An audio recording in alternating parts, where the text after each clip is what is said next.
Good morning. Good morning. Thanks, Margaret, for having me on. Let's talk about immigration. We've spoken before. You have this border district. You know a lot of Border Patrol agents personally. They're your constituents. So Friday, Homeland Security funding is going to expire. Right. And there's this standoff in the Senate in particular. Democrats are demanding a number of reforms, and I want to lay them out here. And this is sort of the cost of their vote. Democrats want to require a judicial warrant, not just an administrative one, to enter private property. They want federal law enforcement agents to show ID, wear body cameras, standard uniforms, no masks, protect sensitive locations like schools and churches, stop racial profiling, coordinate with local jurisdictions to prosecute crimes. Are you on board with any of these demands? Do you see a deal? I think we need to work through it. There's some things that make sense, there's a lot of things that don't. Just a few days ago, this was a bipartisan vote, and all of a sudden now the Democrats are trying to hold the country hostage. I'll tell you what's not going to be in there. Amnesty for illegal aliens. I'll tell you what's not going to be there. Stripping away protections for law enforcement officers that are trying to protect themselves. If rioters get to wear masks, then law enforcement gets to wear a mask as well. What can be in there, I think the body cameras make a lot of sense. I was really encouraged to see Secretary Noem and Tom Homan execute that. I think those are good parts of it. And another thing that works, going back to my district, another thing that works is communication.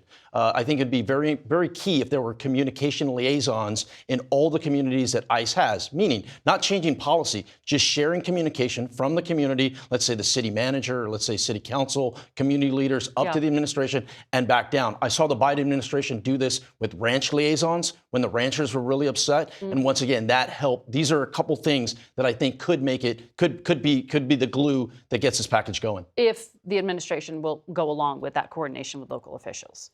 Yeah, absolutely. The liaison piece makes a lot of sense to me. I mean, that one, once again, ICE is not going to stop going to these communities. It would be helpful if we had many Tom Homans all throughout the country basically saying, this is what we're doing, not leaving things to what ifs and letting other people fill that void, but an actual sharing up and down the chain of command, if you will. Let me ask you about the warrants here. The Trump administration has changed how to use warrants in arrests. They permit warrantless arrests as well. This wasn't done even during the first Trump administration. Leader Jeffries was on another network this morning and said, judicial warrants should absolutely be required before ICE agents can storm private property. It should not be controversial, this demand. They just want adherence to Fourth Amendment constitutional protections. As a conservative, shouldn't a judge be consulted? Of course, I believe in the Fourth Amendment. But what worries me is a judge should not hold up everything. We're seeing judges all over the country go beyond their level of authority. And so if a law enforcement officer, let's just say, for example, sees a crime that's being committed or has due cause, then why can't they go in there? These administrative warrants, they aren't new. All of a sudden, the left There's new interpretation of them, and the ICE director has disclosed that. Well, they're complaining about the use of them, but if you're an ICE agent and you don't have cooperation from local or local officials, how are you supposed to get that criminal that's in somebody's community? How are you supposed to remove them? That's what worries me. If we allow judges to be the roadblock, it doesn't keep our community safe. So that's a hard line for you in terms of you would never get on board with requiring that a judicial warrant be required to enter private property? Administrative warrants work. I want to give law enforcement every tool they need to go out and apprehend these convicted criminals that are loose in our community. To me, that makes a lot of sense. Why you would want to shackle your own law enforcement from keeping our community safe makes no sense to me. Well, the Fourth Amendment protects all people, regardless of citizenship or national origin, from unreasonable search and seizure. So some of those collateral arrests are warrantless. But that's the politics of this funding bill. I'll put the policy aside for a second because I want to ask you about the cross-examination you're going to have the opportunity to make this week, because you have the head of ICE, CBP, and another agency come before the Homeland Security Committee. The Republican chair said he has questions about training of immigration agents and their use of force. Are you comfortable with what you saw happen in Minneapolis? I mean, are Republicans going to approach this in a partisan way or hold them to account? What happened in Minneapolis, nobody in this country should want. We should all strive not to be Minneapolis. We don't want to see local communities not work with federal government, and we don't want The to leaders of see the agencies are the ones you're going to be questioning, though. Of course, and I want to know, hey, what are you doing to work with others within the community so that way it's not just the ICE going it alone. It shouldn't be that way, and this is what we're seeing. Secretary Noem has been very clear on trying to build these relationships out, and Tom Homan is delivering on this by going in there. 80 counties are now all of a sudden working with ICE, allowing us in their jails. That was a choice by the administration to start working with locals. That was a change. They've been trying to do this. The problem is you've got so many local municipalities that don't want to that don't want to work together. And when that happens, your city burns. We don't want Los Angeles. We shouldn't want Minneapolis. People can protest. People can be able to say, hey, we won't agree with certain policy, but there needs to be more collaboration at the local, state, and federal level. Well, we're going to have to take a break here, but I have more questions for you on the other side of it. So if you would stay with us, we'll be right back with more Face the Nation.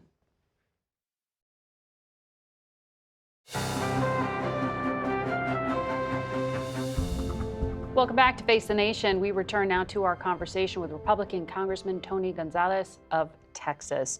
On the Homeland Security front, we see in our CBS polling that the credibility of the president's deportation policy is in question. You can see it right there. A lot of the American public just doesn't support the methods used for mass deportation, even though they like the idea of mass deportation. In the past, you've questioned whether the administration was really focusing on the worst of the worst. You said, don't deport abuelita. Do you think that they are actually hearing the concern that people like you have raised? And do you think there's any improvement? Very early on, I mentioned, hey, if we go down this route as a party, we're not going to be successful. And we're seeing some of that with some of these special elections that are happening. I am encouraged. I've seen the administration highlight more on convicted criminal aliens. I'm seeing Secretary Noem and Tom Homan. In their messaging or in their arrests? In their arrests and in their focus of going into the jails. If you go into a jail and you go cell by cell, that makes a lot more sense to American people than going house by house, going, are you American citizen or not? And it's safer. It's safer for the agents as well. So I think if we go down that route, we as a Republican Party will be successful. The other part of it too is to talk about legal immigration. The president has mentioned this many times. Last week, there was 65,000 work visas that he signed off on, where he goes, you're not invited to this country if you come in illegally, but if you're here legal, we encourage you to come, do it the right way. Well, I want to talk about that again in a moment, but just to pick up on what you mentioned in your home state. You saw this stunning win by Democrat Taylor Ramett in what had been a reliably red district. And in fact, one of 26 state house seats that have flipped from Republican to Democrat nationally since President Trump took office. This wasn't a one-off, in other words. And in the Texas press, there's a lot of focus on the Latino voters as having really swung back or swung to the Democratic Party. Why? What's happening? People are anxious. Is it the deportation policy? It's some of what's being portrayed. And one of the things I think is very effective for the administration is for them to highlight the people that they're deporting, put them on the website, show them and go, these are the folks that we're coming after. I would argue the Hispanic vote is what gave us, the Republicans, the House, the Senate, and the White House. And if we want to keep that long term, we do have to make a shift, not necessarily in policy, but in communication. I mentioned this earlier, a communication liaison of someone saying, hey, this is what we're doing, working with others, so it's not just a surprise. Prime example, San Antonio. We have a new ICE facility built in San Antonio. A lot of people are anxious. They don't know what's happening. This is $125 million that's coming to the community, have 1,200 jobs, and after it gets established, there'll be another $125 million with 325 good paying jobs for our local community. But respectfully, in the past, you have said this isn't just a PR problem. You actually looked at the numbers and found that it was not the worst of the worst in those detention facilities. Right. It's not a PR problem. It has to be. It is a policy problem. It has to be a policy. But what I am seeing is they are going after the worst of the worst. They're talking about we're going after the worst of the worst. The part I think we can improve on is communicating with the local municipalities,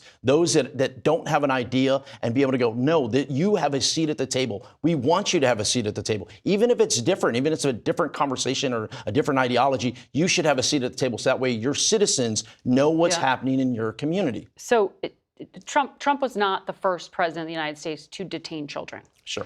You have this facility, though, in your district, Dilley, and that is for family detentions. That's where little 5-year-old Liam Ramos from Minnesota was held before a judge, that's the picture of him there, ordered him released. He was ordered released because his family has a pending asylum claim, a legal process. He had entered with U.S. government permission through a process that the Biden administration had deemed legal. The current administration does not, the CBP-1 app. Liam's father gave an interview to Telemundo, and you read the transcript, he's talking about this 5-year-old, he's not okay. He's waking up at night crying. He's worried he's going to be taken again. It's psychological trauma, according to the father. And the administration's still trying to deport him. Do you understand why they are so focused on this 5-year-old and his dad if they did come in through the front door with U.S. government permission? Well, the front door was via an app that Biden knew exactly what he was doing, and he created this huge mess that now President Trump is there to clean up. And but he came in the front door. He wasn't sneaking across the border. Through an app that wasn't vetted, and the bottom line is that he's likely, they're not going to qualify for asylum. So what do you do with all the people that go through the process and do not qualify for asylum? You deport them. I understand the 5-year-old, and it breaks my heart. I have a 5-year-old at home. I also think, what about that 5-year-old U.S. citizen? You feel comfortable defending that? I feel comfortable. We have to have a nation of laws. If we don't have a nation of laws, they were following the law. I'd also say this. That's the rub. It's that a new administration deemed the last administration's regulation not to be legal. We can be compassionate, and we can also enforce our laws. And I think that's the secret sauce that the administration and Congress must do. Let's enforce our laws, but let's do it in a humane way. The facility in Dilley, I've visited there many times. I've visited dozens of different facilities. It is a nice facility. It's a detention facility for people that are in the country illegally that are about to be deported, but it is a nice facility, nicer than some elementary schools there in San Antonio. Advocates have said otherwise. But quickly before I let you go, a number of Republican lawmakers have objected to the video that the president and his staff posted to his social media account, the one of President Obama and the former First Lady. Do you think he needs to apologize for it? It's up to the president. There's no room in this country for racism, anti-Semitism, socialism. All the isms need to go. But what and you think it was that? At the end, I mean, I think it was very upsetting to a lot of people. What the part of the no one's talking about that video is about election integrity, and so the bulk of it was on election integrity. Yes. Which is a very important topic. What I suspect is going to happen is the White House is going to, in the coming days, issue a memo on their policy for this upcoming election, and I suspect Director of National Intelligence is going to be at the center part of building that out and making sure our midterm elections are safe and secure.